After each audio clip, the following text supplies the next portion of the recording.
Un immense bonjour à tous. Cette émission est dédiée à mon coco. Mon coco, c'est Claude François Junior, le fils de Claude François. Mais je pense aussi également à son petit frère, Jean-Marc. Nous continuons cette série d'émissions sur la mort de Claude François. Vous avez peut-être constaté que l'émission sur la cuisine n'était pas tout à fait complète et que j'ai volontairement occulté certaines choses pour les représenter plus tard. En effet, dans cette émission, je n'ai pas parlé, et j'aurais pu en parler, qui a nettoyé la cuisine avant que le pompier arrive.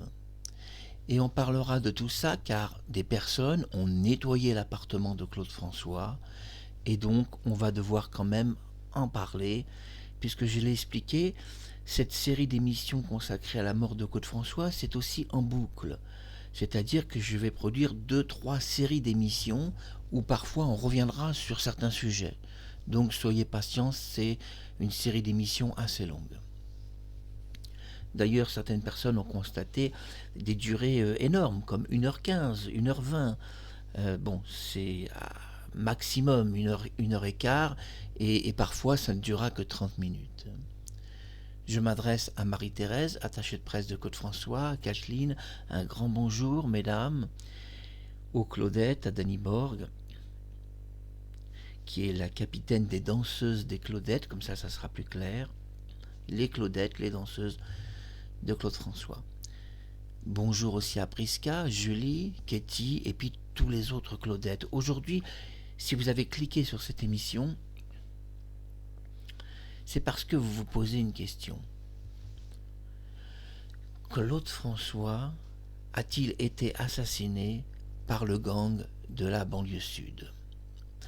Voilà une émission qui va intéresser journalistes, médias, police et même les tribunaux. Dans la mort de Claude François, on parle peu d'une possibilité d'un assassinat organisé contre lui. Il y a eu des tas de rumeurs que, effectivement, Claude aurait été assassiné. Dans les rumeurs, on évoque ce fait que Claude est mort assassiné. Ce sont des rumeurs. Ici, dans cette émission, j'ai voulu une émission sérieuse, professionnelle sur des faits et des preuves, et aussi beaucoup d'éléments, et de la police judiciaire, et des tribunaux. J'ai fait quelque chose d'assez costaud, y compris certaines sources d'informations comme Le Monde, le journal, ou Le Parisien, et même des sources d'informations de Michel Lapage en personne, où sur certains sites il a fait des confidences, où à l'époque il considérait pas le chef du gang, il a expliqué qu'il n'y avait pas de chef de gang. Mais malgré tout, il était une figure importante du gang, qui n'était pas forcément d'ailleurs qu'un gang parisien, puisque c'est un gang qui a opéré à Marseille, à Toulon, un peu partout, en France. Ne croyez pas que le gang de la banlieue sud, c'est juste un gang parisien, c'est plus large, c'est plus complexe. En 2 mots, en quoi Claude François est-il relié à ce gang? Qu'est-ce qui est vrai, qu'est-ce qui est faux? Je vais démystifier l'histoire qui relie Claude François au gang et tout expliquer en détail comme ça n'a jamais été expliqué par personne. En effet, un journaliste avait expliqué qu'il avait rencontré Claude François très difficilement. Celui-ci était très encadré, protégé par son entourage. Il avait eu une interview où il a expliqué que Claude répondait à côté, il répondait toujours à côté, il semblait ailleurs, absent. Il y a une raison à cette absence que Claude lui-même n'a jamais dit à la police. Entre le 25 juin et le 26 juin 1977, Claude François, selon sa première version, c'est-à-dire la version qu'il maintiendra du moins devant la police, ce qui ne veut pas dire que cette version était aussi la même en coulisses, me comprenez-vous? Devant la police, il explique, et je vais donner quelques précisions parce que je crois que c'est important. Devant la police qui est venue, c'est très important, dans son moulin, puisque les officiers de police ont eu la gentillesse de se déplacer directement dans son moulin, Claude craignait en effet de très gros problèmes. Et nous reviendrons d'ailleurs sur cette attaque, parce que je vous ai dit les émissions sont en boucle, donc je reviendrai dans une prochaine émission vous parler encore de cette histoire avec de nouveaux éléments que je ne montrerai pas forcément immédiatement. Claude se trouve avec quelques personnes à bord de sa Mercedes. Il parle à la police, il explique à la police une version qui est inexacte, mais qui est joliment belle à entendre dans les documents INA, où INA a sur YouTube publié quelques vidéos où Claude apparaît devant sa voiture, criblée de balles. On parle de 7 impacts de balles. Selon le journaliste, il parle de 7 impacts de balles. Mais je dis le journaliste, c'est à croire qu'il n'a jamais rencontré Claude François ce jour-là. Car il n'y a pas eu 7 impacts de balles, mais beaucoup plus que 10. Beaucoup plus. Est-ce que, quelque part, quand Claude a été agressé, est-ce que la police a minimisé le problème? Et surtout, a-t-il été marginalisé, Claude François, dans ses déclarations? Est-il coupable ou responsable de cette agression contre lui-même? Une agression quand même à coup d'arme à feu, on dira du 9 mm, donc des armes professionnelles qui sont utilisées par des gangs importants. Oui, du 9 mm, c'est pas rien. On n'est pas dans du 22 long rifle, on est dans du 9 mm, déjà des bonnes munitions quand même. Claude se trouve entre le 25 juin et le 26 juin. On va essayer un peu de récapituler la vraie histoire pour que vous puissiez comprendre. Sur la route qui le ramène à son domicile, je pars du domicile à la campagne, son moulin. Il explique qu'ils se sont énervés, lui et le pilote, c'est-à-dire le pilote de l'autre voiture, qui a eu une queue de poisson, puis qu'il a voulu en faire une, et puis qu'il y a eu un excès de vitesse. Ils se sont rabattus les uns sur les autres, et puis au bout d'un moment, dans cette voiture, ces hommes, ils étaient plusieurs, 4, ont commencé à s'énerver un petit peu plus que Claude François. Ils ont sorti des armes à feu et vont lui tirer plus de 10 impacts sur sa voiture. Et on notera qu'un journaliste qui était venu voir Claude François avait dit 7 impacts. D'ailleurs, ce journaliste est à critiquer complètement. Je ne donne pas son nom parce que vous pourrez trouver sur YouTube une vidéo sur ce journaliste. Mais il est à critiquer. Pourquoi ? Parce que tout d'abord, il ne donne pas le nombre d'impacts exact, qui est très au-delà de 10.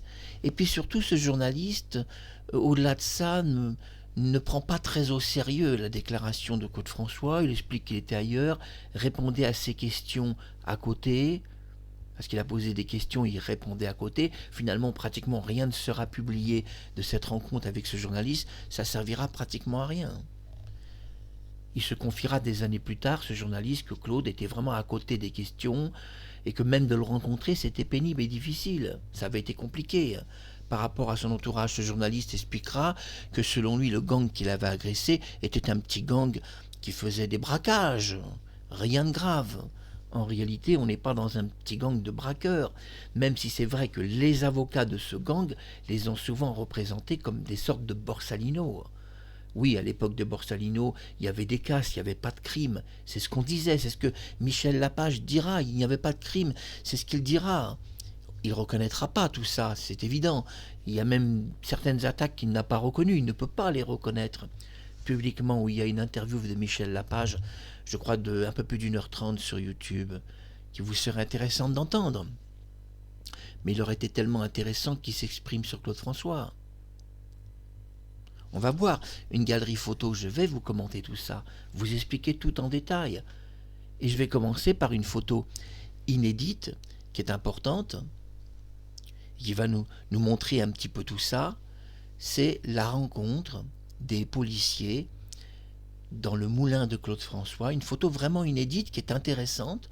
On va voir, et je m'excuse auprès de la police française et du ministère français, et y compris de l'Élysée, on va voir à visage découvert un policier. Je sais que c'est pas très réglementaire, il y a des lois en France, on ne peut pas montrer vraiment un visage de policier à découvert, mais bon, cet homme aujourd'hui doit être, s'il est vivant, à la retraite, hein. Et puis bon, on est là, dans cette émission, pour parler de choses avec des preuves. et pas que du blabla blabla comme on entend partout, sur tous les sites, sur la mort de Claude François, c'est du blabla, il n'y a pas de preuves, ils n'expliquent rien, ils viennent avec aucun document, aucun dossier, ils nous racontent que du blabla, mais les gens en ont assez sur la mort de Claude François, du blabla. Et je m'excuse, ma caméra clignote un peu, ne vous inquiétez pas, c'est normal. Mais ce qui est très important, c'est des preuves et des faits. Alors on commence par une preuve, une photographie, et croyez-moi, c'est pas rien de voir un visage de policier à découvert dans le moulin de Claude François. On était alors le 25 juin, en fin de matinée ou début d'après-midi, parce que ça a été assez long, et il y a eu plusieurs visites de policiers et même d'inspecteurs. Ce que Claude François n'expliquera pas, ni à ses enfants et ni à Fabien Lecoeuf, qui devait déjà travailler au Courrier des Fans à cette époque-là, c'est qu'il y a eu beaucoup de policiers qui sont venus, y compris des inspecteurs, et ça a été caché. Même dans le journal de 20h annoncera qui a tiré sur Claude François, il aimerait comprendre qui a fait ça. Vous pouvez aussi trouver ce document INA sur YouTube. Je ne publie pas, pourquoi? Parce que ces documents sont INA et protégés, et on ne peut pas les publier. Mais ce qui est important, c'est qu'ils sont disponibles sur YouTube. INA, Claude François, attentat, juin 1977. La police se présente au moulin de Danemois. Tout d'abord, quand ils arrivent, quelque chose vous a été caché, et là je vous montrerai la photo prochainement, puisque c'est des émissions qui vont étape par étape. Oui, quand la police arrive, le portail de Claude François est fermé, complètement fermé, il met un certain temps pour ouvrir son portail, même à la police, encore un peu craintive de cet attentat. Évidemment, la police ont des yeux pour voir, et immédiatement, un des policiers remarque un détail qui vous a été caché, c'est le portail de Claude François est criblé d'impacts de balles. Criblé d'impacts de balles, tout le portail sur une largeur de plus d'1 mètre, des balles partout. Les policiers comprennent quand même qu'il s'est passé quelque chose de très grave. Et ça vous a été caché, que les policiers ont découvert le portail du moulin de Claude François criblé de balles. Ça vous a été caché. Et prochainement, je vais vous le dire, je vous publierai même la photographie qui est dans mes archives proposée pour d'autres émissions. Nous avons tout le temps de développer la mort de Claude François en profondeur. Aujourd'hui, on parle du gang le plus célèbre de Paris, même de France. Oui, ce gang de la banlieue sud qui est encore opérationnel avec des chefs actifs. Vous allez me dire, Marc Harriman, est-ce que tu prends un risque de parler de ces gens-là? Écoutez, même dans la mafia, ils ont certains codes d'honneur. Il y a des choses qu'il ne faut pas faire avec ces gens-là. Les trahir, mentir sur eux, les voler, c'est souvent malheureusement des affaires d'argent, et puis aussi chercher à se venger avec des armes à feu à la main ou les provoquer. Bon, ici je parle d'un gang qui est très populaire, que beaucoup de monde a parlé, y compris des journalistes prestigieux. Si vous voulez, à partir du moment où on est honnête et qu'on explique les choses clairement, il n'y a aucune raison que ce gang s'en prenne à moi, aucune. Mais à l'époque, si ce gang s'en est pris à Claude François, c'est qu'il y avait de multiples raisons cachées.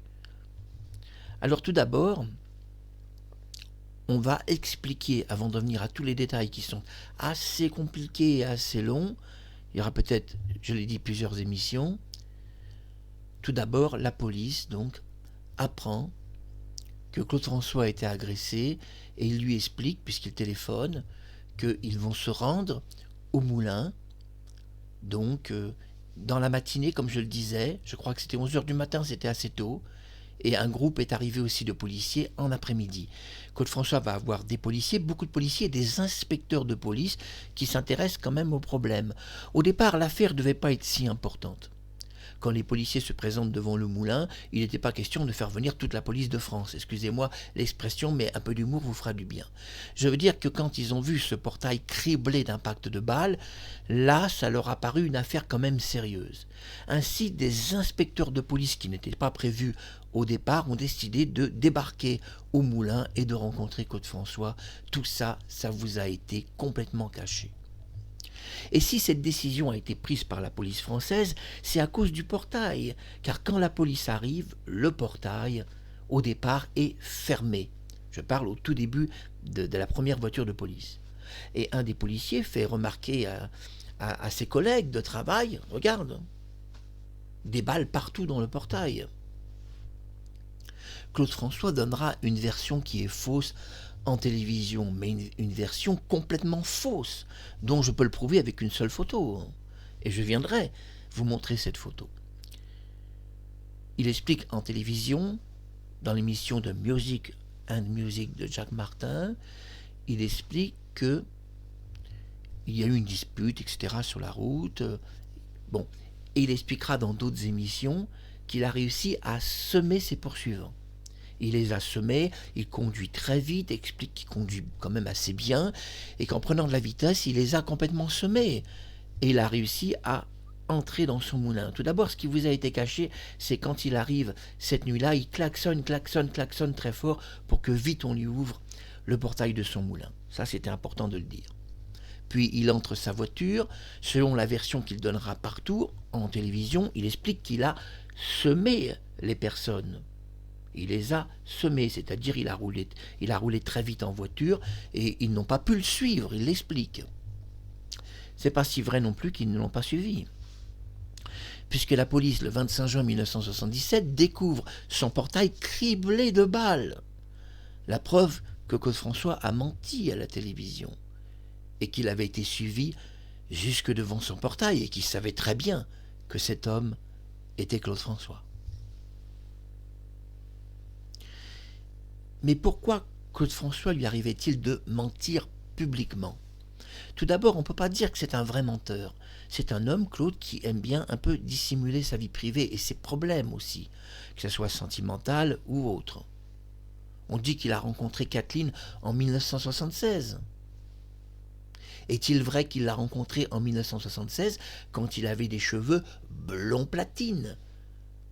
Quand on voit une photo de 1972 où il est déjà au bras avec Kathleen, et il a des cheveux qui étaient dans sa couleur d'époque, puisqu'il est devenu blond platine vraiment qu'à partir de 75-76. Mais avant, il avait des cheveux plus foncés, pas du tout la même couleur, il n'était pas en platine. Et déjà, il était au bras de Kathleen. Je vous parle de ça de 1972, au plus tard 1973. Il la connaissait au moins 3 ans avant leur rencontre. Mais on parlera de ça plus tard et avec des photos à l'appui. Mais ce qui est important, c'est pas ça. C'est pas sa rencontre avec Kathleen qu'il connaissait bien avant 1976 et qui sert juste de miroir aux alouettes pour le public. Ce qui est important, c'est ce qu'il déclare à la police. Parfois, il fait des erreurs dans ses déclarations. Et ce jour-là, quand il rencontre les policiers, il fait lui-même certaines erreurs dans ses déclarations que la police découvre. Parce que les policiers, si vous voulez, ont un sens de l'organisation, de la réflexion et de la pensée. Si quelqu'un donne sa version, on va l'écouter plusieurs fois. Alors qu'est-ce qui se passe ? On envoie un policier, il obtient une version. Et puis par prudence, comme on veut être sûr que la personne donne la bonne version, on envoie un autre groupe de policiers, puis un inspecteur, et puis ceci. Et la police agit un peu comme ça. D'une façon un peu intelligente, on envoie un premier groupe, on a une version, et sans lui dire, on envoie après un inspecteur qui va lui poser les mêmes questions pratiquement, mais un peu différemment. C'est la technique de police. C'est questionner les gens sans penser qu'ils sont des menteurs, vous voyez, mais les questionner quand même par plusieurs personnes, avoir aussi plusieurs témoins dans la police qui puissent tous dire « moi il m'a dit ça, et toi il t'a dit quoi Claude François ? Et toi il t'a dit quoi ?» C'est donc une technique de police qui est encore beaucoup utilisée de nos jours. Quand Claude est face à un policier qu'on va voir en photo, voici donc la photographie tout d'abord. Claude François est face à un policier un peu sceptique d'ailleurs. Ce policier se rend donc au moulin d'Annemois. Je précise que la photo donc est non censurée, on voit le visage de ce policier, et je m'excuse auprès du ministère français, mais je veux faire une émission sérieuse avec des preuves. Donc je m'excuse aussi auprès de la police, puisque généralement on ne montre pas les visages des policiers, il y a des lois en France, mais bon, si c'est pour parler de choses importantes, on ne va pas m'en vouloir. Mais je respecte quand même la loi. Ce policier écoute la version de Claude François, il n'est d'ailleurs pas le seul. Des inspecteurs vont écouter. Là, au moment où Claude parlait, il commençait à lever sa main pour expliquer que quelqu'un lui avait tiré dessus. Il expliquait donc toute cette version où le policier écoutait d'une oreille, mais si vous voulez, c'est pas que le policier ne croyait pas à ce que disait Claude François, mais Claude François va expliquer des choses un petit peu, parfois un peu aberrantes lui-même.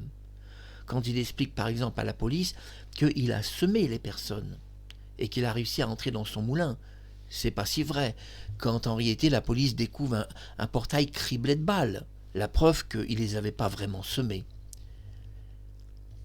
Plus de 30 ans plus tard, un des survivants du gang, parce qu'on parlera après de tout le gang, qui pourrait être Michel Lapage, sans dire que c'est forcément lui, puisqu'il ne se disait pas le chef du gang. Donc Michel Lapage ou quelqu'un d'autre, soyons prudents, a expliqué que Claude François n'était pas visé particulièrement, qu'ils avaient fait la fête, bu un coup de travers. Ce jour-là, ils avaient tiré sur plusieurs personnes, ce qui est faux, puisqu'il n'y a eu aucune plainte de personne, ni aucun rapport de police que des gens avaient été menacés par un gang. Donc ça c'est faux, et je voulais le préciser parce que les chefs de gang ont tendance à raconter un peu n'importe quoi. Donc ça c'est faux. Et puis ils ont expliqué qu'ils ont pris donc pour cible Claude François, et puis ont donné une version évidemment qui ne colle pas non plus au scénario. Puisqu'en réalité, ils ont suivi Claude François jusque devant son moulin et ils ont tiré dessus, enfin tiré sur le portail. Donc ils savaient très bien que c'était Claude François. Car au départ, ils vont essayer de faire croire que ce n'était pas Claude François qu'ils ne savaient pas. Mais s'ils ne savaient pas, comment ils se sont retrouvés devant son moulin? Puisque selon la version de Claude François, il les avait complètement semés. Alors s'il les avait complètement semés et qu'il se retrouve à tirer sur son portail, c'est qu'il savait quand même qui il ciblait. Soyons lucides. On reviendra sur ce gang plus tard. Le policier entend la version de Claude François. Première anomalie quand même qui est entendue par la police. Ils comprennent qu'il y a un problème quand même dans ce qu'explique Claude François. Il a semé cette voiture. Il explique par des positions, il a semé ces gens-là. Parce qu'il conduit bien, il conduit vite. Et c'est ce qui a sauvé sa vie. Par contre, Claude donne des détails intéressants, comme le fait que, par rapport à la vitre, et par rapport à sa tête, c'était sa tête qui était visée. Ils ont cherché réellement à le tuer, puisqu'il explique que s'il n'avait pas penché sa tête, il serait mort, et ça c'est vrai. Par rapport à l'angle de tir, on est certain à 100% qu'ils ont visé sa tête et qu'ils ont voulu le tuer, Claude François. Et ça, on en est sûr sur l'angle de tir. Ça, c'est incontestable. Alors un journaliste à l'époque va essayer de minimiser la version de Claude François, expliquant qu'il connaît un peu le gang en question, et que ce gang ne présente pas une vraie menace, c'est juste des petits braqueurs, tout ça. C'est pas si vrai que c'est des petits braqueurs. Ce gang, c'est presque tous entretués entre eux. Le gang est composé de 4 personnes, vous allez voir la photo des 4 personnes. Puis je vais parler un petit peu d'eux dans cette émission, mais je reviendrai sur d'autres émissions. On abordera plusieurs fois la mort de Claude François sous divers angles, puisque la cuisine n'est pas tout à fait terminée. C'est vrai que quand il s'explique devant la police, il y a un premier petit problème quand même, que les policiers sentent. Dans l'histoire, c'est pas clair. Il explique qu'il a complètement semé ces personnes comme il explique devant la télévision. Devant les télévisions, il s'est expliqué plusieurs fois. Il les a semés, il conduit vite. C'est vrai qu'il conduit bien et vite. Mais dire qu'il les a semés, c'est faux. C'est faux puisqu'ils l'ont retrouvé visiblement, puisqu'ils ont tiré sur son portail. Et de leur part, celui qui était le survivant du gang, dire que Claude François n'était pas visé, c'est faux aussi, puisqu'ils ont été jusque devant son moulin pour tirer sur son portail. Et ils ont tiré des dizaines d'impacts. Donc il était plus que visé quand même, et le tir par rapport à l'angle, on voit bien que c'était la tête qui était visée de Claude François, et qu'ils ont même aussi essayé d'abattre les personnes dans le véhicule. C'est la première chose qui ne va pas quand Claude est face à la police au moulin de Danemois, c'est qu'il n'explique pas en détail cette histoire où il a semé le véhicule. Il cache en réalité qu'il connaît ce gang, parce qu'en réalité Claude François connaissait ce gang. Pas très bien.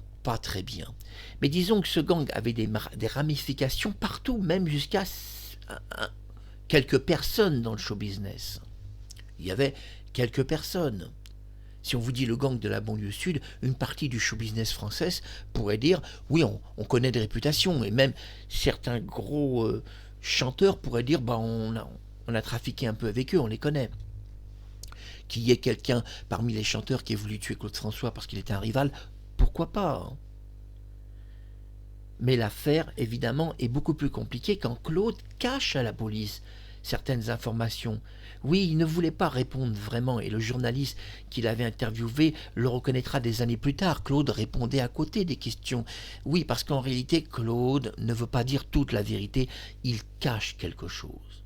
Ce qu'il cache, c'est que ce gang lui a envoyé plusieurs menaces de mort, et voici la photo de ces menaces de mort. Et je vais me placer un peu plus de l'autre côté de la caméra, comme ça on laisse la photo et je vous parle. On aura ta peau, on va t'avoir, et une autre menace qui n'est pas sur la photo, c'est on va te tuer. Au mois de mai 1977, le gang de la banlieue sud, envoie des menaces de mort à Claude François, mais avant de lui envoyer des menaces de mort, ils vont tirer un cocktail Molotov enflammé sur ses bureaux. Et ça vous a été caché comme premier avertissement. Et puis, ils vont lui écrire une lettre, regardez bien cette lettre, dernier avertissement. Dernier. Parce que avant cette lettre, et ça vous ne pouvez pas le savoir, il y a eu un autre avertissement. C'est un cocktail enflammé que Claude reçoit sur ses bureaux. Ça vous a été complètement caché. C'était le premier avertissement du gang. Vous allez dire tout le gang. C'est compliqué. Je ne pourrais pas dire tout le gang. Je ne veux pas impliquer Michel Lapage, qui lui s'est expliqué au regard de son histoire qu'il était qu'un braqueur, et encore il n'a pas voulu dire qu'il avait braqué des banques et tout, à cause de ses avocats qui sont derrière. Les avocats sont derrière, il ne peut pas trop parler de son passé. D'ailleurs, on ne va pas mettre tout sur le dos de Michel Lapage parce qu'il pourrait être en vie quelque part. Non, c'est pas ça. Claude François n'a pas identifié Michel Lapage, qui faisait partie de ce gang, comme ayant tiré sur lui. Et ça, c'est quand même un bon point pour Michel Lapage de ne pas avoir été identifié. Bien sûr, il aurait pu le cacher, l'avoir vu, mais pas l'avoir identifié en tous les cas. Dernier avertissement, on va t'avoir, dernier avertissement. Comme ça, c'est très important de comprendre dans la vie ce qui est écrit sur un document. Dernier avertissement. Oui, Claude a reçu un cocktail Molotov comme premier avertissement, puis des menaces de mort entre mai et juin, plusieurs, 3 en tout. Le problème est que quand le policier arrive au Moulin de Danemois, Claude François ne veut pas expliquer ça.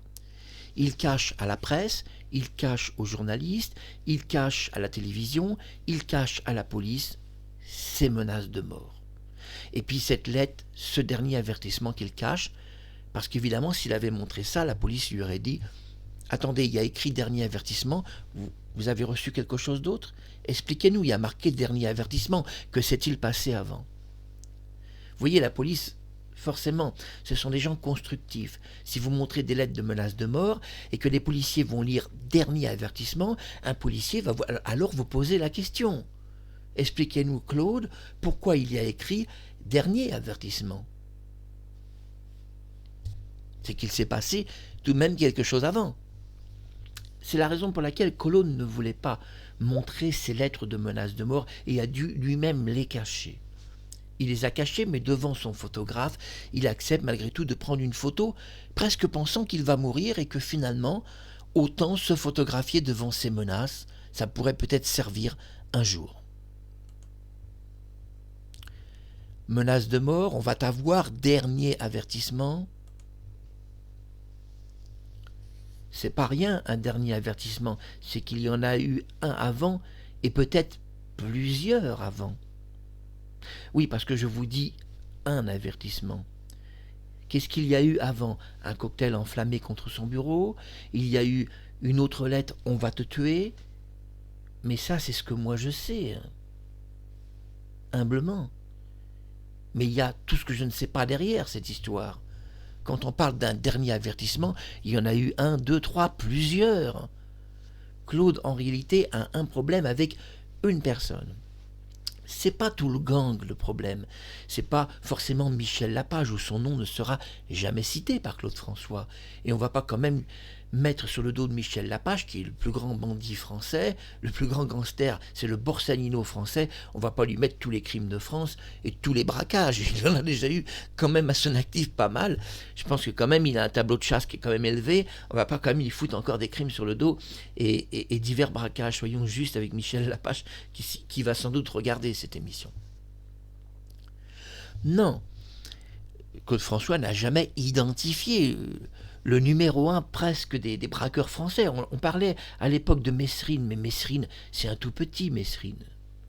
C'est un tout petit. Michel Lapage est largement un gangster beaucoup plus grand que Mesrine. Mesrine, c'est un tout petit. Il s'est fait choper, il s'est fait tuer. Il n'était pas si fort que ça, Mesrine. Michel Lapage, il s'est évadé à chaque fois de prison. Il avait toujours des complices partout, des hélicoptères. C'est un homme qui a des relations, qui a des moyens. Michel Lapage a réussi ses évasions. On peut parler d'un vrai Borsalino français qui réussit ses évasions. Malgré tout, si vous voulez, il a écrit un livre là-dessus et on l'a même proposé une série télé en son hommage. C'est parce que malgré tout, quand même, les évasions ont impressionné quand même des gens. Comment un mec, il arrive toujours à s'évader. C'est vrai que quand il est apparu sur YouTube dans une interview, Michel paraît un homme très gentil, qui est constructif, qui fait partie un peu, on pourrait dire, d'un gang de Borsalino à l'ancienne. Je dirais qu'Alain Delon dans Borsalino serait tout à fait Michel Lapage. On pourrait tout à fait exactement voir le même genre de personnage. C'est pour ça que je n'implique pas dans le nom de Michel Lapage que Claude François l'a identifié, parce qu'il ne l'a jamais identifié. Claude François, donc, est convoqué à un moment donné auprès de la police où il se rend. Et cette convocation a lieu en dehors de son moulin. Cette fois-ci, on présente une série de clichés photographiques par rapport au banditisme. Au banditisme déjà des gens recherchés à cette époque. Claude regarde une série de photos et identifie formellement, dira-t-il, Pierre Dieudonné. Pierre Dieudonné est formellement identifié par Claude François et il insiste sur le fait qu'il l'a parfaitement identifié. Pourquoi il insiste sur ce fait? Parce que la police va commencer à créer une négation de la version de Claude François.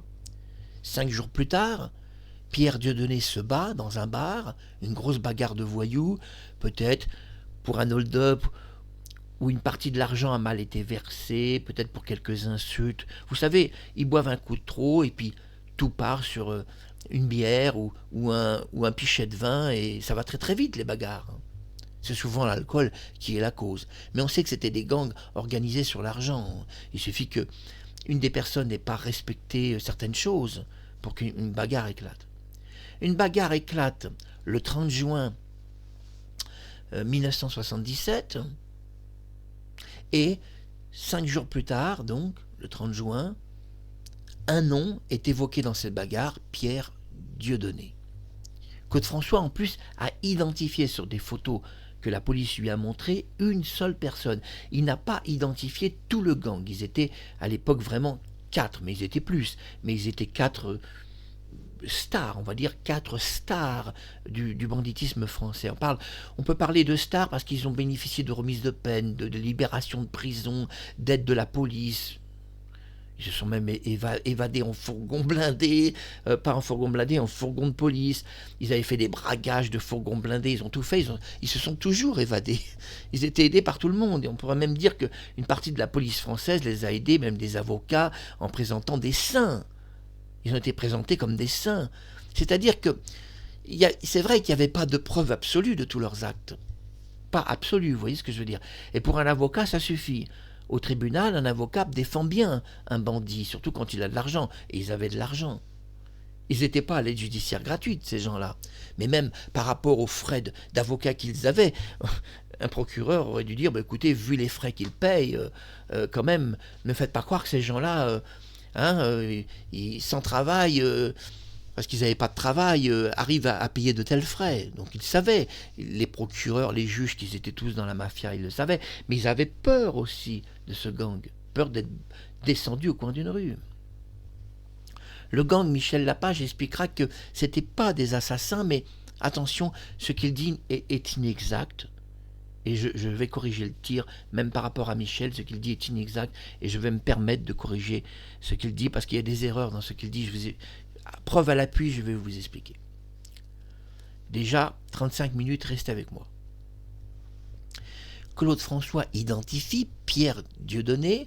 Pierre Dieudonné, c'est qui? C'est un chef de pègre, c'est un gangster, un gros gangster. Lui a des capacités d'assassiner les gens, même si ce n'est pas non plus un assassin notoire. Il a des capacités, il a un frère qu'on connaît beaucoup moins, c'est Émile Dieudonné, qui est son frère. Lui aussi, lui c'est un criminel, un assassin, il a assassiné des gens, et ça n'a pas été dit. On parlera d'eux en profondeur un peu plus tard. Dans ce gang, il y a une personne que je ne peux pas identifier, car vraiment, son visage ne me dit rien et je ne connais même pas son nom, mais il y a Michel Lapage que je peux identifier sans aucun problème. Mais là, on parle de ce que Claude François a identifié. Il va identifier Pierre Dieudonné sur une série de photos que la police lui montre. Mais, quelques jours plus tard, la police reprend contact avec Claude François et lui explique qu'il y a un petit problème dans sa version. La police demande si Claude François, la version qu'il a présentée est vraie, ou s'il a un petit peu arrangé lui-même son histoire. Ils ont des doutes qu'il a dit la vérité, ils commencent à avoir des doutes sur Claude François. Bon, lui, il le prend un peu mal parce que c'est lui qui a été agressé, il s'est fait tirer sur sa voiture, et voilà que la police doute de lui. Mais une des raisons de ce doute, c'est surtout le nom de la personne, Pierre Dieudonné, un des membres de la plus grosse organisation en France qu'il y avait à l'époque, le gang de la banlieue sud. Le problème, c'est pas n'importe qui, Pierre Dieudonné, et là, le policier sait pas trop comment prendre le dossier. Personne ne sait comment prendre ce dossier, ni au ministère. D'ailleurs, le tribunal de Versailles le dira, hein, que faute de preuves, on a dû abandonner la plainte de Claude François, qui a été abandonnée par le tribunal de Versailles et d'autres tribunaux qui ont finalement rejeté toutes les plaintes de Claude François, car Claude François a été discrédité dans cette affaire. Ses plaintes ont été rejetées par le parquet. Ils ont rejeté ces plaintes comme non valables.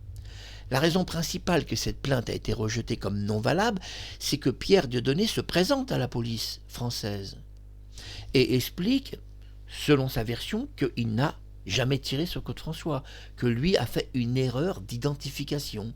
Il s'est trompé de personne. C'est vrai que la photo n'était pas très bonne, et que l'avocat de Pierre Dieudonné, qui est saisi auprès de la police, va jouer là-dessus. Vous nous montrez une photo noir et blanc, qui n'est pas très bonne, et vous expliquez à Claude François que cet homme, mon client, aurait tiré sur lui, mais regardez la photo, c'est pas évident de pouvoir l'identifier. Ce qui est très étonnant, c'est que la police n'a pas voulu faire une confrontation en chair et en os avec Pierre Dieudonné et Claude François. Ça, c'est très étonnant que ça n'a pas été fait, et je pense que ça aurait dû être fait. Et si la police ne l'a pas fait, c'est que là, ils ont de leur côté caché quand même quelque chose dans cette histoire. Parce que quand une personne vous menace avec une arme à feu, la réglementation de police que je connais bien, parce que j'ai eu un ami de la police, Paul Godet, et Paul Godet m'a beaucoup expliqué la police, comment ça fonctionne. Si vous avez comme ça une personne que vous identifiez sur une photo, on est quand même obligé de vous la montrer en chair et en os. Oui, parce qu'une photo, c'est vrai, peut présenter des caractéristiques un peu différentes. Des gens se ressemblent sur les photos. Et l'avocat de Pierre Dieudonné explique. Mais c'est une photo noir et blanc, c'est pas mon client, Claude François se trompe. Il n'a jamais tiré, mon client a un alibi, explique son avocat. La police est confrontée à un problème. Pierre Dieudonné a un alibi. Il était avec une femme au lit. Il couchait avec elle. Et toute la nuit, il n'a pas bougé, et une partie de la journée de la maison où il était avec cette femme. C'est l'alibi qui est présenté. Il était au lit, au pieu avec une fille. Donc on explique à Claude François que Pierre Dieudonné ne peut pas avoir tiré sur lui puisqu'il couchait avec une fille et qu'il était au pieu tous les heures en question, il a été agressé, qu'il a forcément fait une erreur d'identification. Et c'est ce que le parquet va déclarer, que la plainte de Claude François est non recevable dans 2 tribunaux, parce que Claude va relancer l'affaire. Il refuse que l'affaire soit abandonnée. Il explique et il revient une deuxième fois auprès de la police en expliquant qu'il a parfaitement identifié cet homme. Mais ce qu'on ne comprend pas, c'est que la police ne veut pas faire de confrontation en chair et en os de Pierre Dieudonné. Il était quand même pourtant simple de la part de la police de dire à Claude François, voilà ce qu'on va faire, vous insistez, vous voulez continuer cette plainte, on va vous présenter la personne, on fait un face-à-face et on règle le problème. Un face-à-face peut-être aurait été important parce qu'en effet Claude aurait pu se tromper. Il aurait pu identifier, à partir d'une photo qui n'est pas très très parfaite, une personne qui ne lui a jamais tiré dessus. Pierre Dieudonné aurait pu être de bonne foi, ne pas avoir tiré sur Claude François. Mais évidemment, Pierre Dieudonné a menti à la police. Il a tiré sur Claude François. Plusieurs années après, plus de 30 ans après, un des chefs du gang, qui pourrait être Michel Lapage, que je considère comme un Borsalino français et pas un grand criminel, on va rien exagérer, Michel Lapage ou quelqu'un d'autre, mais c'était un des seuls survivants. Ils étaient déjà pratiquement tous morts. Même s'ils ont reformé le gang de Michel Lapage avec son fils Serge Lapage, dont je vais vous parler ici, c'est très très confidentiel, et j'ouvre pour cela Le Monde et Le Parisien, où je vous invite à taper sur Google Serge Lapage, qui est le fils de Michel. Vous aurez des articles sur Le Monde, surtout sur Le Parisien. Non, Claude n'a pas identifié Michel Lapage, qui est vraiment la haute pointure à l'époque. C'est le Borsalino français. Il ne l'a pas identifié. Mais il a identifié un partenaire de travail, d'opération militaire, d'opération presque de guerre. C'est presque un gang en guerre. C'est un gang qui est en guerre. Ils se font la guerre entre eux, ils s'entretuent entre eux. C'est un gang en guerre. Et ça, Michel Lapage, dans son interview, n'a pas su expliquer ça parce qu'il a donné une très belle interview sur YouTube. Mais ce gang est en guerre. Et je vais expliquer après pourquoi. Et ça n'a pas été expliqué. Claude désire continuer ses poursuites à l'encontre de Pierre Dieudonné, explique à la police qu'il l'a identifié. La police, de son côté, fait mal son travail. Il était pourtant simple de dire, écoutez, par rapport à une photo noir et blanc et tout, on va quand même vous présenter la personne en chair et en os, parce qu'il est peut-être très différent de la photo. Et la police, étrangement, ne veut pas présenter Pierre Dieudonné à Claude François, peur justement que l'affaire continue en fait. Ils essayent de protéger surtout Claude François. Et ils essayent de annuler cette affaire pour qu'il n'y ait pas d'autres vengeances contre lui ou sa famille. Seul moyen, abandonner le dossier. C'est plus prudent pour Claude François que tout le monde dise c'est bon, on abandonne le dossier plutôt qu'on le maintienne en justice au risque, bang bang, qu'il soit tué en une semaine. Ça a été la vraie raison des policiers. Ils ont voulu couler l'affaire parce que c'était du gros banditisme en face de Claude. Je disais, plus de 30 ans après, Michel Lapage ou quelqu'un d'autre, puisqu'il y avait très peu de survivants hormis lui, expliquera que, évidemment, Pierre Dieudonné a tiré sur Claude François. Et vous voyez, malgré tout, ce chef de gang, celui qui était survivant, va expliquer ça, qu'il était avec lui dans la voiture et que Pierre Dieudonné a tiré sur Claude François. Ainsi, nous savons que Pierre a menti devant la police en disant qu'il n'avait pas tiré et qu'il avait un alibi, qui couchait avec une femme dans son pieu cette nuit-là. Tout était un immense mensonge, puisque 30 ans après, on a su que c'était lui le tireur. On l'a su d'un des membres de son gang. C'est pas rien tout de même. Mais ce qui est très étonnant, évidemment, c'est que, premièrement, la police ne confronte pas Pierre Dieudonné en chair et en os à Claude. Deuxièmement, la police ne maintient pas sa plainte à cause de 2 décisions de tribunal, dont la Cour de Versailles, qui annule la plainte de Claude François. Elle n'est pas recevable. Cette personne a un alibi, on ne peut pas recevoir ça. Mais c'est là où on voit quand même que la justice française, c'est une crêpe, c'est des cerveaux qui sont en crêpe. Et je le dis à tous les policiers de France, si vous regardez cette vidéo, et je le dis, mais comment on peut encore aujourd'hui parler d'alibi ? Ce sont des gangs organisés jusqu'à 200 personnes parfois.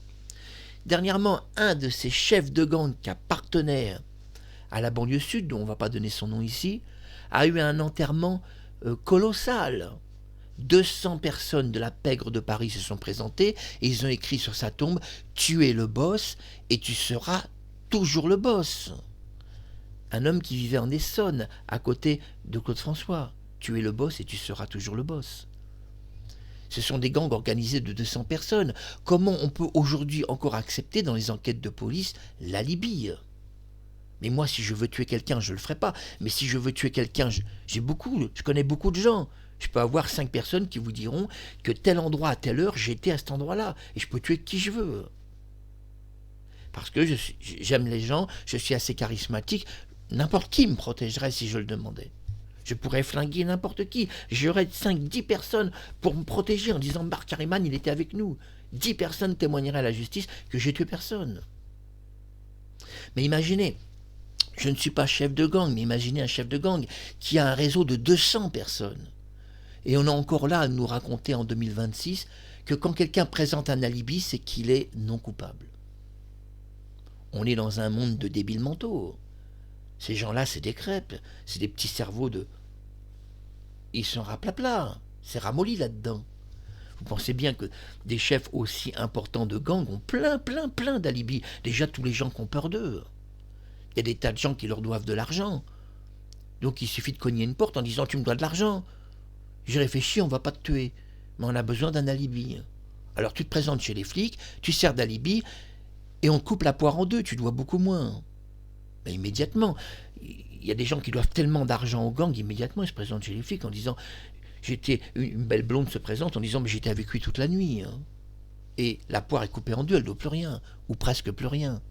L'alibi n'est pas recevable. Et je le dis à l'Élysée, si vous regardez cette vidéo, je le dis à tous les juges de France et aux procureurs de la République, mais l'alibi, il y a longtemps qu'on aurait dû supprimer ça de la justice. Car n'importe qui peut fabriquer un alibi. Moi, je suis un homme intègre, honnête, et je tuerai personne. Mais si demain je veux devenir un chef de gang, je te tue 10 personnes, vous me convoquez, vous n'avez aucune preuve. Aucune. Vous n'en aurez aucune, vous ne trouverez rien du tout. Vous aurez des personnes qui seront devant vous, vous expliquant que j'étais avec eux. Et j'ai même dormi dans leur lit. Donc l'alibi est plus valable aujourd'hui. Pas sur des gangs organisés de 100, 200 personnes. Ça ne peut pas être valable. Quand on voit qu'un chef de la PEG reçoit une pancarte élogieuse, tu es le boss et tu seras toujours le boss, et qu'il y a 200 personnes de la PEG qui sont dans l'Essonne venues assister à son enterrement, on rêve. On rêve, bien sûr que ces gens-là, ils ont des alibis. Ils en trouvent comme ils veulent. S'il n'y a pas vraiment une caméra qui les a filmés, sur le fait, on peut trouver facilement des témoins. Et les avocats, ils se régalent. Ils reçoivent 3-4 personnes dans un bureau. Immédiatement, ces personnes disent « j'étais avec lui ». Immédiatement. Et la police, la justice, le tribunal, les procureurs, tout le monde le croit. C'est débile, cette histoire d'alibi. C'est complètement débile qu'une personne est innocente parce qu'il a un alibi. On fait quoi face à un chef de gang qui a 200 alibis? Qui peut en avoir 200 s'il veut. Mais revenons à Claude François. La police, et je pense, parce que je vais être juste avec la police, parce que j'aime bien quand même le monde des policiers, il y a des gens très bien dans la police. Il y a des trafiquants de drogue aussi dans la police, mais il y a des gens très bien. Et ceux qui sont très bien, on doit les respecter. Et on doit dire du bien d'eux, et pas le contraire. Sinon, on va créer de la police que des gangs. Ils vont devenir eux-mêmes tous des gangsters, et c'est pas le but. C'est de rappeler à la police qu'il y a encore des gens honnêtes qui font ce métier pour servir l'humanité et pour servir les civils. Je donne mon avis sur ce point, et vous me permettez tout de même, dans ce streaming, de donner une seule fois mon avis, puisque je m'appuie que sur des sources d'informations réelles, et j'évite de parler en mon nom, mais là, je donne mon avis. Selon moi, la police, le 30 juin 1977, essaye surtout que Claude François n'identifie pas en chair et en os Pierre Dieudonné pour lui éviter de très graves problèmes, c'est-à-dire une balle dans la tête 3 jours plus tard. Claude ne se rend pas compte que la banlieue, les gangsters de la banlieue du Sud, ils peuvent se faire liquider très rapidement. C'est des gens très organisés, hélicoptères, etc. Avec un hélicoptère, ils se posent sur sa terrasse, ils descendent un escalier, ils enfoncent sa porte avec des pistolets, il est dans sa salle de bain, il tire 2 coups de feu, c'est fini. Il n'y a plus de Claude François. Après, vous voyez 3 embaumeurs arriver à son domicile, ouvrir son corps, enlever les impacts de balles, et vous voyez Marie-Thérèse expliquer à toute la France qu'il s'est électrocuté dans une salle de bain. Et Kathleen aussi, en 5 secondes, des doigts tout de même carbonisés. Je dirais que ses doigts auraient beaucoup plus de chances d'être carbonisés en essayant de prendre une arme à feu, de tirer, et que le coup de feu est resté dans ses mains, et c'est carbonisé ses doigts, et ça a carbonisé ses doigts pas en 5 secondes, mais en une seule. On peut faire plus vite que la version officielle. Claude François serait mort en 5 secondes des doigts carbonisés, avec un flingue à la main, ses doigts pourraient carboniser en une seconde si l'arme a lâché. C'est ce que je veux dire. Non, la police, c'est vrai, cherchait à protéger Claude. Ils cherchaient à le protéger, ils ont bien compris que identifier Pierre Dieudonné, c'était pas une bonne idée. De faire une confrontation face à lui, c'est pas une bonne idée. De continuer cette procédure, c'était pas une bonne idée. Pourtant, Claude va maintenir ces deux procédures. Il les maintient, il les formelle, il a identifié Pierre Dieudonné et il ne lâche pas le morceau, il demande que cet homme soit traduit devant les tribunaux. Il ne lâche pas le morceau. Mais là, les tribunaux vont pas jouer le jeu de Claude François. 2 tribunaux, dont le tribunal de Versailles, refusent catégoriquement que la plainte de Claude François soit maintenue et rejettent sa plainte définitivement. Et ça, personne ne vous l'a jamais dit, même pas Fabien Lecoeuvre. Nous allons voir maintenant un diaporama. Et dans ce diaporama, je vais expliquer devant vous certaines photographies. Je vais couper ma caméra. Ici, Claude François se trouve face aux inspecteurs de police, une photo très rare. Première publication, profitez-en, en tous les cas sur ma chaîne. Claude François explique qu'il a bien vu de ses yeux le tireur, donc Pierre Dieudonné. Il ne donne pas son nom au départ, il dit qu'il a vu le tireur de ses yeux. Il a bien regardé et il peut l'identifier. Ce que Claude François n'explique pas, c'est qu'il connaît en fait la personne et il la connaissait et en réalité il ne l'a pas identifié sur une course-poursuite, il le connaissait très bien. C'est la raison pour laquelle il l'a identifié facilement parce qu'il le connaissait. Et ça, Claude va le cacher à la police, mais de toute façon, même s'il l'avait dit, les policiers n'auraient pas maintenu la plainte. Vu le gang que c'était même pas possible. Très belle photo de Claude, inédite. Il a vu les tireurs, il est formel, et c'est vrai, il dira à la police d'avoir parfaitement identifié Pierre Dieudonné. Évidemment, dans une course-poursuite à 180 à l'heure, on ne peut pas identifier un homme, formellement, mais il connaît Pierre Dieudonné, et c'est ça la vérité qui a été cachée.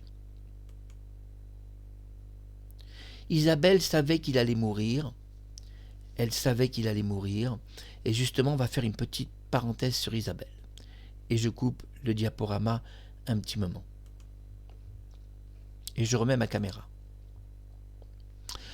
Oui, Isabelle savait qu'il allait mourir, mais je dirais, et je m'adresse maintenant à la maman de Coco et Marc, et parce que cette émission est importante pour mon Coco, de savoir toute la vérité sur la mort de son père, je dirais, oui, tu savais que Claude François allait mourir, mais dans la vie, on doit être plus honnête que ça. On ne doit pas juste dire aux gens « je savais ». Ce qui est important, c'est ça.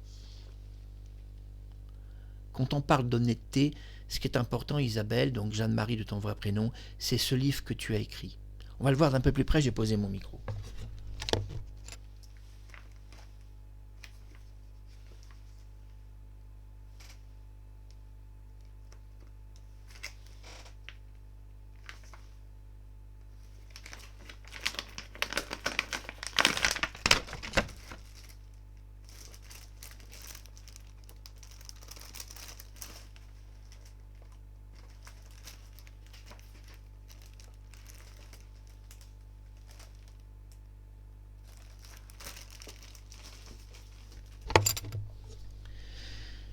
Jeanne-Marie Forêt, ce qui est important, c'est ton livre.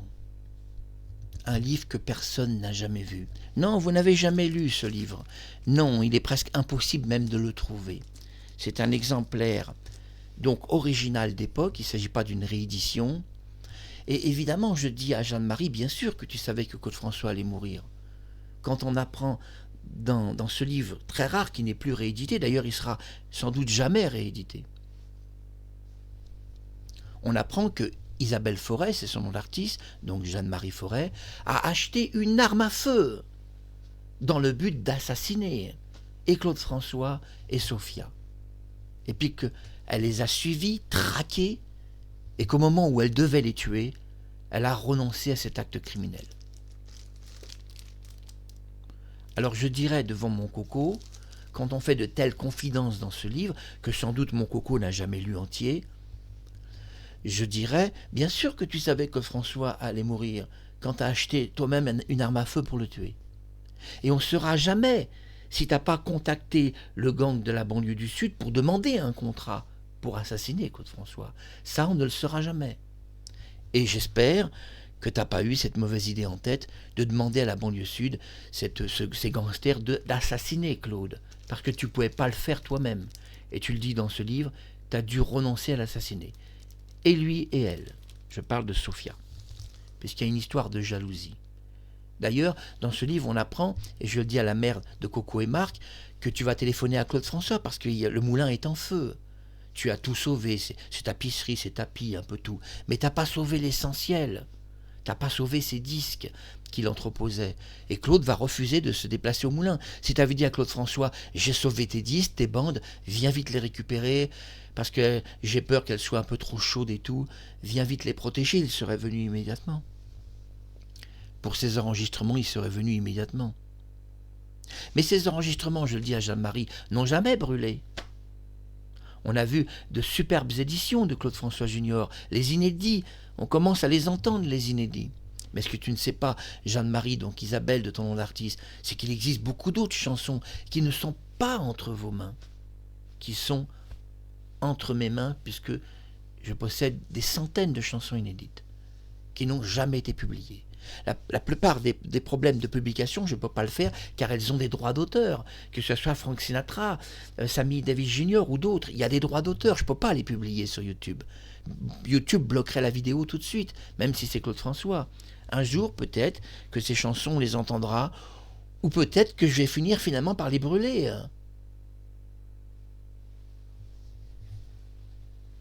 On n'a jamais su qui avait déclenché cet incendie dans le moulin pour brûler les chansons de Claude François.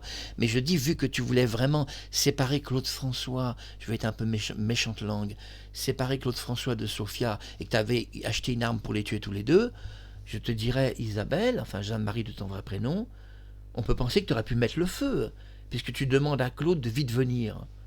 Et tu veux pas qu'il reste avec Sophia, ça pourrait être un feu par jalousie, mais je veux pas impliquer d'actes criminels. Parce qu'on doit respecter la mère de Coco. C'était une parenthèse sur cet article, je savais qu'il allait mourir, mais moi je dis, j'en sais beaucoup plus, tu avais même acheté une arme pour le tuer. Comme ça, les fans seront intéressés de ce livre. Essayez de vous procurer ce livre. Voilà, Claude François, Nos enfants et moi, par Isabelle Forêt, je précise, c'est Jeanne-Marie son vrai prénom. Procurez-vous ce livre. Elle s'explique qu'elle a acheté une arme pour les tuer tous les deux. Alors régalez-vous. Je dis à mon coco, tu devrais lire ce livre, je pense que tu l'as lu tout de même. Mais on serait étonné que Fabien Lecoeuvre ne publie pas cette information et que finalement toutes vos publications, c'est du rien du tout. C'est du rien du tout, il n'y a rien de vrai dans ce que vous publiez. Il n'y a rien de réel sur Claude François. Ce n'était qu'un personnage, qui peut-être même pas mort d'ailleurs. Allons beaucoup plus loin. Mais là n'est pas la question, j'aime quand même bien Fabien Lecoeuvre, je ne le critique pas parce qu'il a fait des publications intelligentes. Il a publié l'agenda de Claude François. Je précise à Fabien Lecoeuvre que l'agenda est censuré. Il s'agit d'un agenda de travail, pas un agenda amoureux. On trouve aucun dîner avec personne. Je l'ai lu l'agenda, c'était navrant, Fabien. C'est pas un très bon agenda. Il manquait les rendez-vous de travail, de dîner de travail. Ils étaient même pas. Les rendez-vous amoureux de Claude, les rendez-vous, il manquait même le rendez-vous avec Made in Kane. Il n'y avait rien sur Made in Kane. Quand on voit que en février, il pose avec Made in Kane, qui était son nouvel amour, il était déjà plus avec Kathleen.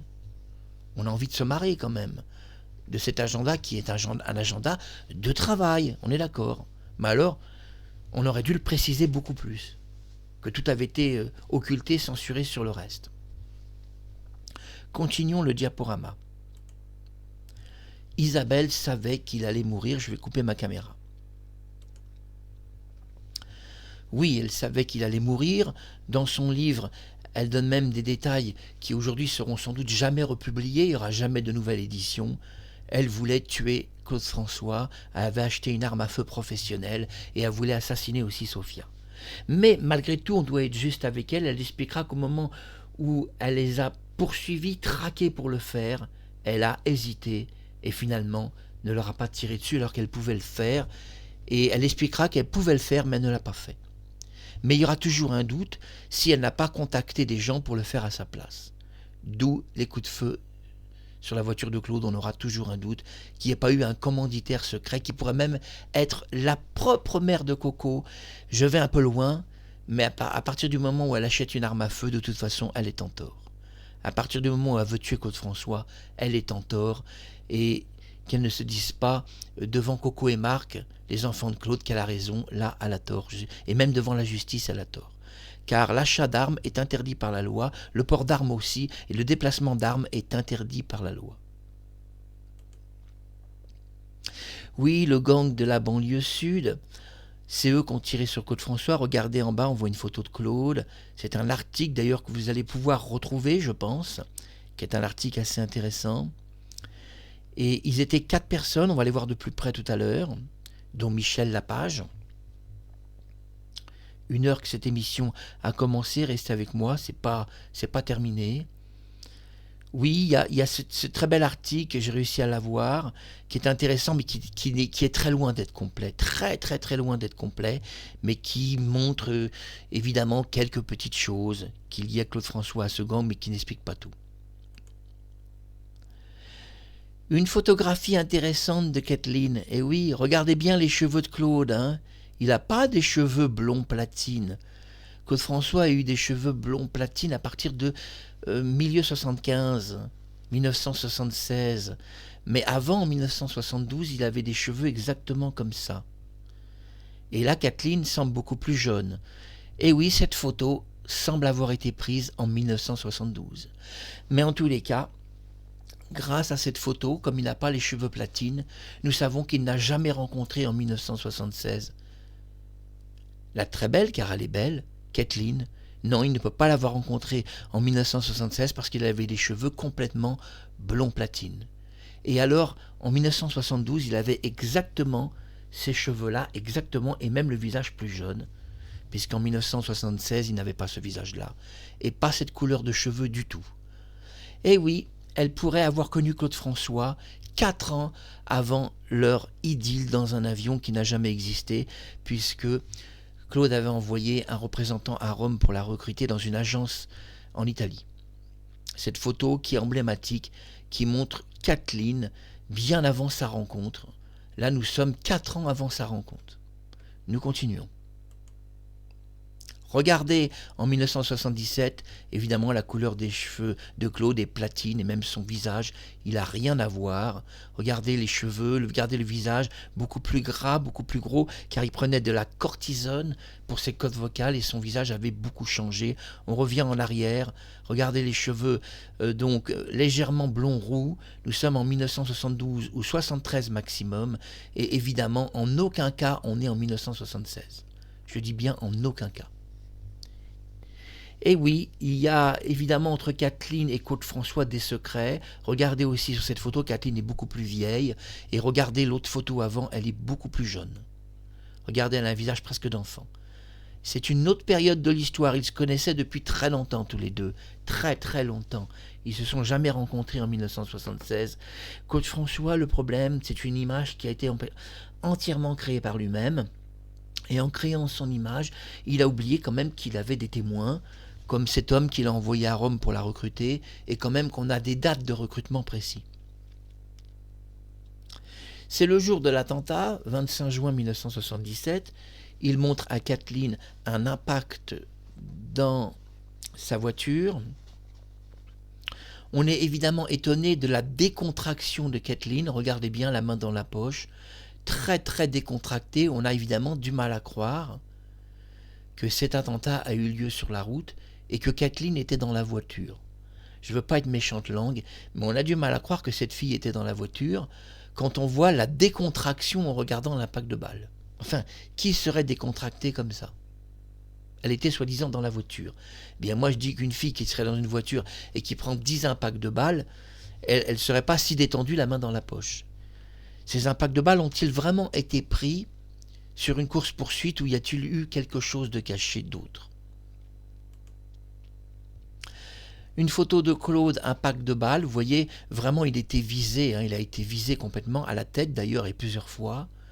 Et heureusement, il n'est pas mort ce jour-là, parce que s'il était mort ce jour-là, le gang de la banlieue du Sud l'aurait assassiné ce jour-là.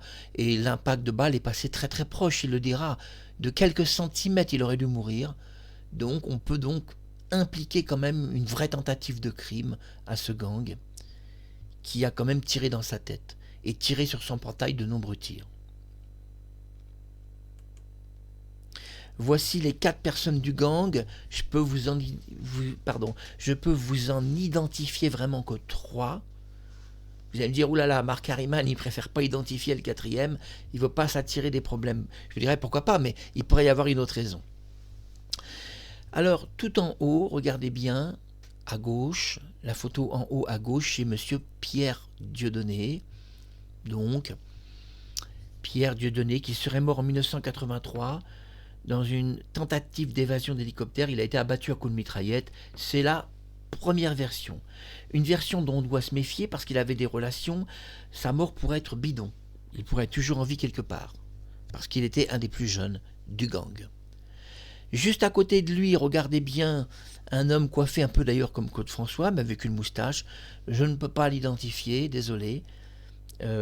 Mais il existe. Par contre, je peux identifier celui qui est plus bas. En dessous de Pierre Dieudonné, vous avez Émile Dieudonné, c'est le frère de Pierre. Alors Émile Dieudonné, on va d'abord faire une petite parenthèse et je reviens avec ma caméra. On est en 1990 quand Émile Dieudonné, on va dire, quelqu'un organise, pas lui, quelqu'un organise son évasion de la prison de Fresnes. Cette évasion se fait par la prise d'otage d'un pilote d'hélicoptère. Donc le gang de la banlieue du Sud qui ont tiré sur Claude François vont prendre en otage un pilote d'hélicoptère. Ce dernier expliquera d'ailleurs à l'époque dans les radios, et on trouve même sur YouTube quelques confidences qui font partie de l'interview de Michel Lapage, où vous allez trouver justement ce pilote qui est au tout début.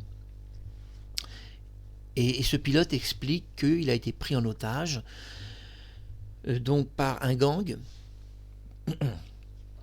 Ce gang, c'est le gang de la banlieue du Sud. Quand on dit de la banlieue du Sud, on ne doit pas dire de la banlieue de Paris du Sud.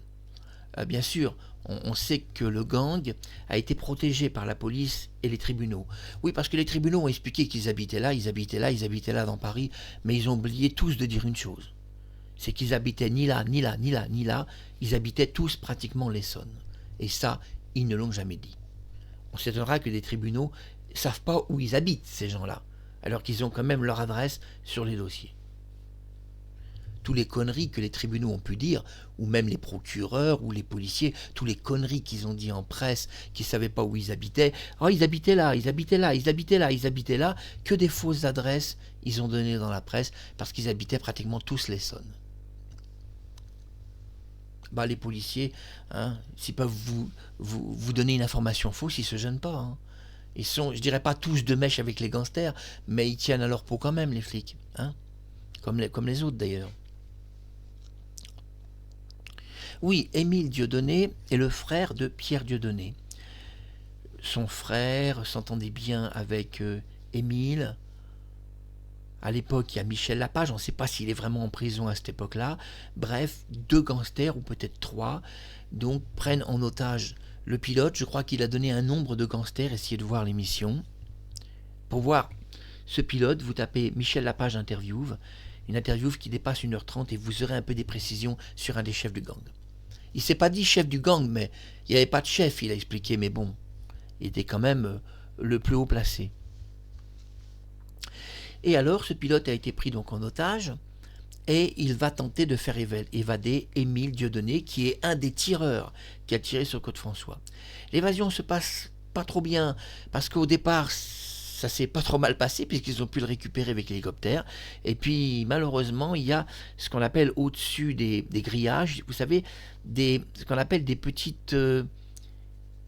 filaments métalliques qu'on ne voit pas forcément d'hélicoptère et le pilote l'a peut-être pas vu, une erreur du pilote, il va pas réussir à passer Émile Dieudonné au-dessus du grillage de sécurité, il s'attrape mais de justesse, ses vêtements s'attrapent de justesse dans cette sursécurité qui est un peu au-dessus du grillage, il tombe, il est tué sur le coup, et l'autre était un gros gangster qui va vivre des années et qui est que blessé malgré une très grosse chute de plusieurs mètres.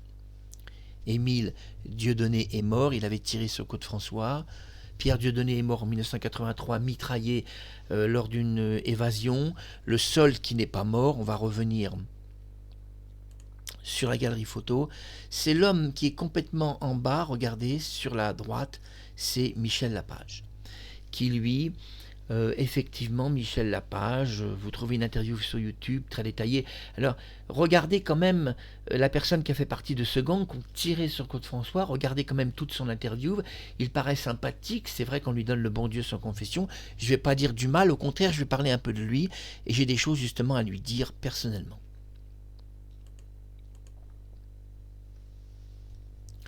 Alors, Michel Lapage, bonjour, je suis Marc Harriman, et on met un peu les choses au clair sur la mort de Claude François. Tout d'abord, c'est Pierre Dieudonné qui a tiré sur Claude François, et un des personnes en vie du gang l'a confirmé plus de 30 ans après. Et une des personnes qui est vraiment en vie, c'est toi, Michel, et personne d'autre. Mais je vais te dire quand même quelque chose qui est important, et c'est pas pour te faire du mal, mais c'est pour te dire les choses en face. Quand votre gang a tiré sur Claude François, le 24 au 25 juin 1977, criblant sa voiture de balles et tirant des dizaines d'impacts sur son portail. Bon, vous saviez quand même que c'était Claude pour le poursuivre jusque dans son moulin. Mais il y a une chose très importante que tu ne dois pas oublier, Michel. C'est que vous avez voulu tuer Claude François dans sa voiture, vous l'avez raté ce jour-là. Peut-être d'ailleurs que vous l'avez tué le 11 mars 1978 et que ça a été caché. Passons les détails. On ne va pas dire qu'il a pris des balles dans la tête, le pauvre Claude. C'est mieux une électrocution, on ne va pas donner à des gangs comme ça la victoire, c'est pas le but non plus. Mais ce qui est important, Michel, c'est pas d'oublier ce que je vais te dire parce que c'est très important. Vous avez tiré sur Claude François dans sa voiture. Vous avez criblé de balles sa voiture. Il s'est écoulé plus de 30 ans. Mais qu'est-ce qui est arrivé à ton fils, et j'ai du respect pour ça, Serge Lapage. Qu'est-ce qui est arrivé à ton fils? Il est arrivé en voiture, a garé sa voiture devant son domicile de l'Essonne, un gang lui est tombé dessus, il a pris de balles, il est tombé. Ton fils est mort. Vous avez tiré sur Claude François, vous avez voulu l'abattre dans sa voiture, c'est finalement ton fils Serge qui est mort dans sa voiture. Et ça, tu ne devras jamais l'oublier. Ce que je veux dire, c'est que Michel Lapage, qui nous a expliqué qu'il n'était pas un gang criminel, son fils s'est fait assassiner. Mais j'ai du respect malgré tout pour Michel Lapage, parce qu'un enfant c'est sacré. Et de voir mourir un fils à 37 ans, peu importe ce qu'il a été, un bandit, tout ce que vous voulez, c'est quand même un enfant qui meurt. Et on doit respecter toujours ça, les enfants. Oui, il n'a peut-être pas tout à fait bien tourné dans la vie, il aurait peut-être pu faire autre chose, être avocat, pourquoi pas, mais il a voulu rester du côté de la barrière, où on peut prendre un pruneau, et il s'est fait quand même assassiner, le pauvre. Mais je dis à Michel Lapage, ça finit toujours comme ça. Vous tirez sur des voitures, vous voulez tuer Claude François, vous tirez 10 impacts sur la voiture et même un peu plus, et puis finalement, qu'est-ce qui se passe? C'est Serge, ton fils, qui se fait assassiner dans une voiture. Ça finit toujours comme ça, quand il y a une guerre de gangs. On ne gagne jamais, on meurt toujours au coin d'une rue. C'est pour ça qu'il est intelligent pour des chefs de gang de savoir se retirer à temps. Un jour, un chef de gang que j'avais rencontré, très sympa, m'avait dit, tu sais, l'important, c'est de savoir se retirer au bon moment. Et tu vois, les gens ne savent pas se retirer au bon moment. Et je le dis, Michel Lapage, votre gang a tiré sur Claude François des dizaines d'impacts. Ce jour-là, vous ne l'avez pas eu dans sa voiture, vous ne l'avez pas eu. Mais qu'est-ce qui s'est passé des années après? Ton fils Serge se gare à l'Essonne, 2 coups de feu, il est mort. Tu ne devras jamais oublier ça. Tout se paye un jour. Tout se paye et parfois très cher. Mais pourquoi? Je le dis à Michel Lapage, pourquoi ton fils a été tué.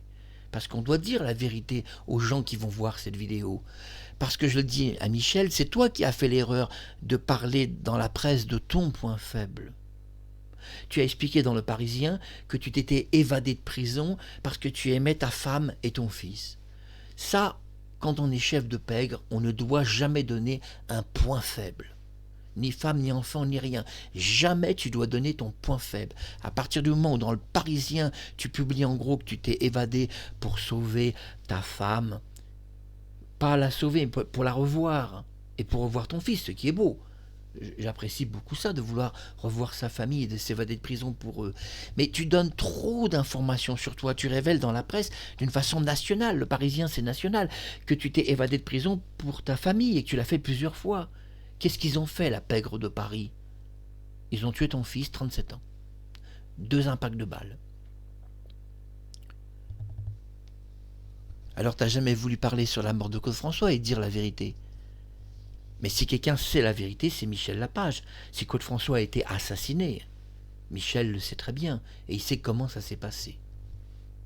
Et on doit, dans une affaire comme ça, quand même, qui est avant tout une affaire criminelle, on doit écarter quand même le plus possible la piste d'un accident, où un homme est mort en 5 secondes, des doigts carbonisés.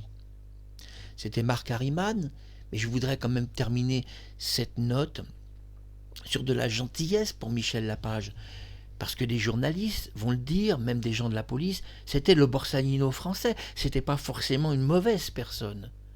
Lui s'est dit non impliqué dans des crimes, mais Émile Dieudonné a assassiné des tas de gens, et a tenté une évasion avec un gros criminel qui avait assassiné des tas de gens. Lui est sans doute encore en vie quelque part, mais il n'en a plus pour longtemps. S'il n'est pas mort d'ailleurs. Pierre Dieudonné s'est fait assassiner. Ils se sont fait tous assassiner. Il reste qu'un chef qui n'a pas été assassiné, qui est sans doute encore en vie, c'est Michel Lapage. Mais regardez, ils n'ont pas réussi à l'avoir, mais ils ont eu son fils. Ils ont eu son fils, parce qu'à partir du moment où dans Le Parisien, il a publié qu'il s'évade pour sa femme et son fils, ils ont buté ton fils. C'est comme ça que travaille la mafia. Ils travaillent comme ça, ils cherchent le point faible et ils détruisent la personne. Le but de l'assassinat de ton fils, c'était de te détruire psychologiquement. C'est le but de ces mafieux. Ils s'attaquent toujours aux familles des gens. Et en plus, comme c'était marqué en gros dans la presse que tu t'évadais de prison pour ta femme et ton fils, eh bien, ils ont tué ton fils. Les mafieux fonctionnent comme ça.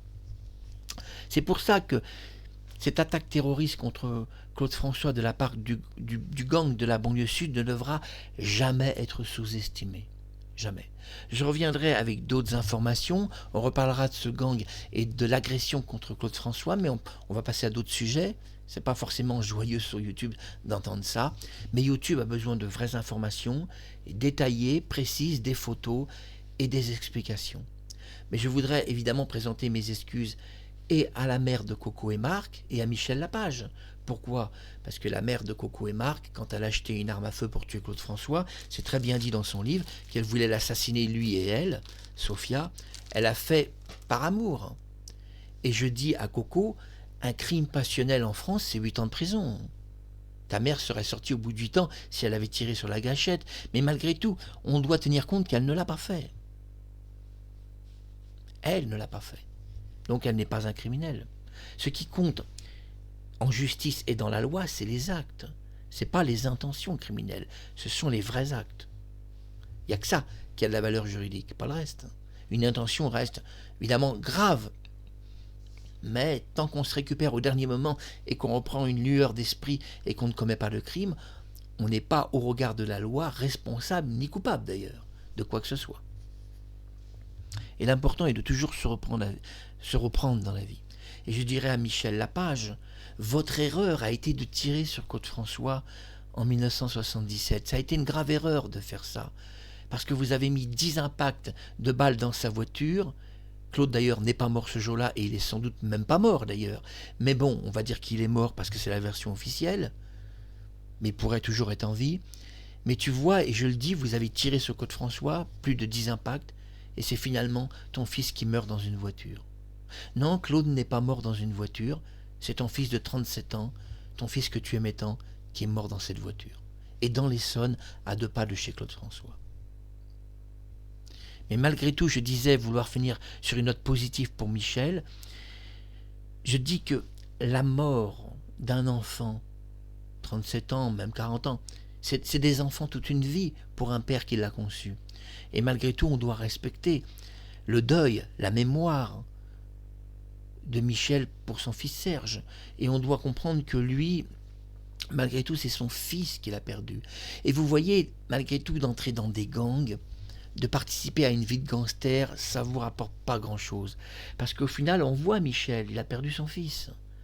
Et s'il avait su dès le départ que son fils allait mourir, peut-être que jamais il aurait tiré sur Claude-François, que jamais ils auraient continué leur gang, s'ils avaient su jusqu'où ça pouvait aller et les répercussions futures qu'il y aurait. Parce que vous devez comprendre une chose, les répercussions, elles ne sont pas au moment où elles arrivent, elles sont toujours au futur. Toujours au futur. Tous vos actes ne sont pas jugeables à l'instant, ils sont jugeables et modifiables dans le futur. C'est ça qu'on doit savoir. Mais on doit respecter, malgré tout, même les gangsters. Je ne suis pas leur ami, je ne suis pas truand, mais on doit les respecter parce que on dit souvent les gangsters ont des vies de famille, ils sont très croyants, ils croient en Dieu, ils croient en la Sainte Vierge, et on leur donne heureusement le jour de la mort le pardon de leurs péchés et de leurs fautes. Et je vais terminer sur cette bonne note pour Michel Lapage. L'important, Michel, est de comprendre. Peu importe les actes de ton fils, tu l'as perdu, c'est triste, et moi-même je reconnais que je souffre à ta place, car on ne peut pas perdre un enfant qu'on aime, même s'il a 37 ans. Mais ce qui est important, Michel, est de comprendre que à votre mort, tous vos actes sont remis par Dieu, vous êtes pardonnés, et vos péchés sont absous, qui que vous soyez, car Jésus l'a dit, la rédemption existe. C'était Marc Harriman, à bientôt sur YouTube. L'émission c'était « Le gang de la banlieue sud ont-ils assassiné Claude-François ?» C'est maintenant à vous de vous faire votre opinion, maintenant que vous avez entendu cette version qui ne vous avait jamais été communiquée en intégralité. À bientôt.